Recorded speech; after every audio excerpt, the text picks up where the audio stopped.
मोदी की गारंटी जो है वो केवल हवाबाजी है, जुमलाबाजी है। कौन सी ऐसी गारंटी है जो उन्होंने पूरी की हो? कहते थे ना खाऊंगा ना खाने दूंगा, लेकिन हालात ये है कि जिन जिन लोगों ने भ्रष्टाचार किया, चाहे किसी दल के रहे हो, उन पर दबाव डाला गया।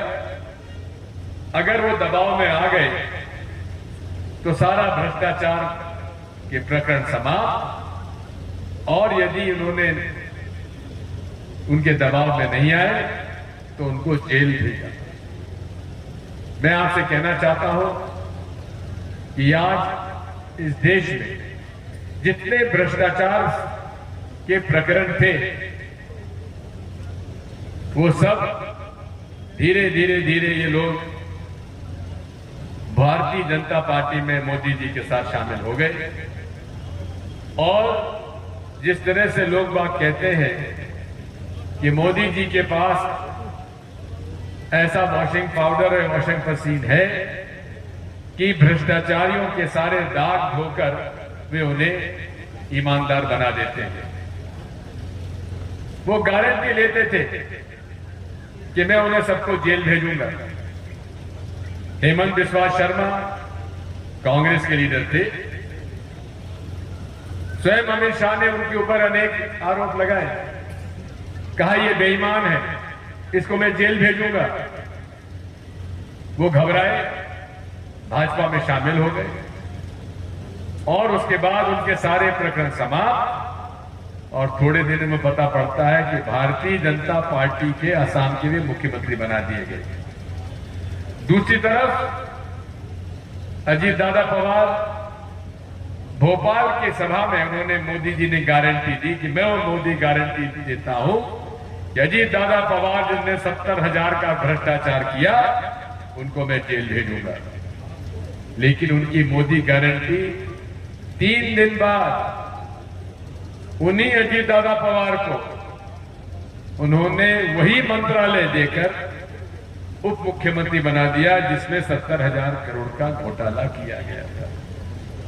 मैं तो उन लोगों से कहना चाहता हूं जो मैं हालांकि राष्ट्रीय स्वयंसेवक संघ का बहुत ज्यादा विचारधारा से सहमत नहीं हूं, लेकिन उनमें एक बात थी, जनसंघ के जमाने से मैं उनको देखता रहा, वो ईमानदारी से काम करते थे और ईमानदार की छवि बना के रखते थे, अपने उसूलों पर कायम रहते थे।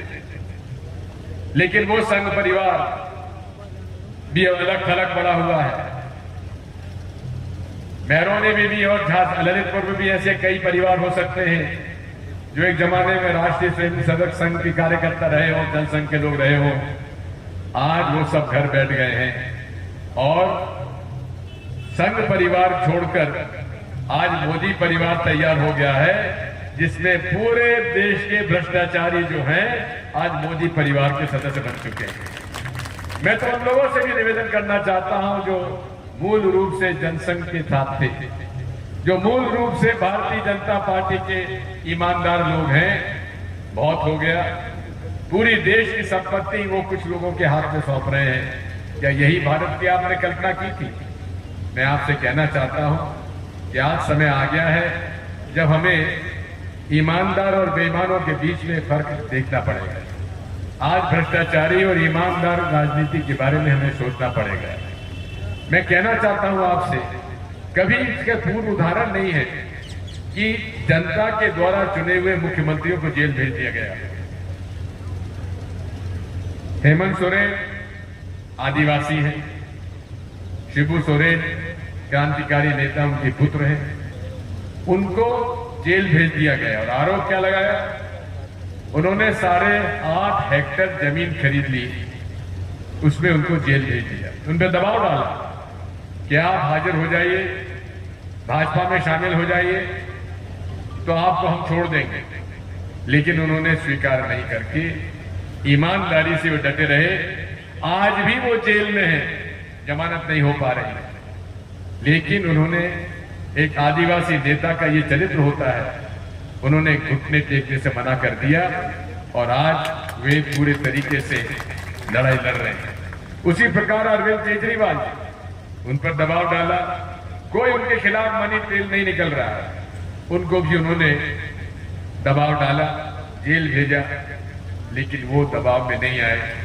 ऐसे लोगों की आज आवश्यकता है जो दृढ़ता से अपनी बात पर कायम रहे। साथियों, पूरे नरेंद्र मोदी का राजनीतिक सफर आप देखेंगे तो उनका एक ही मुद्दा रहा है, केवल हिंदू मुसलमानों को लड़ाओ। हर चुनाव में हिंदुस्तान पाकिस्तान और हर चुनाव में हिंदू मुसलमान का मुद्दा लेकर वो आते हैं। मुझे आश्चर्य हुआ जहाज उन्होंने ये बयान दिया है, कितना झूठ बोलते हैं कि मैंने कभी हिंदू मुसलमान के बारे में कभी राजनीतिक मुद्दा ही नहीं बनाया। कितना झूठ बोले किसी आदमी को मैं नहीं जानता। मैंने इतना बड़ा झूठा व्यक्ति अपने जीवन में नहीं देखा जितना कि नरेंद्र मोदी है। 2002 से लेकर आज तक कोई ऐसा, दूसरी तरफ वो है जो नफरत, भाई बातचीत बंद करो यार, जो नफरत, हिंसा और झूठ के आधार पर राजनीति करते हैं। एक तरफ महात्मा गांधी की विचारधारा है, दूसरी तरफ उन लोगों की विचारधारा है जो देश में नफरत फैलाते हैं, हिंसा का रास्ता अपनाते हैं।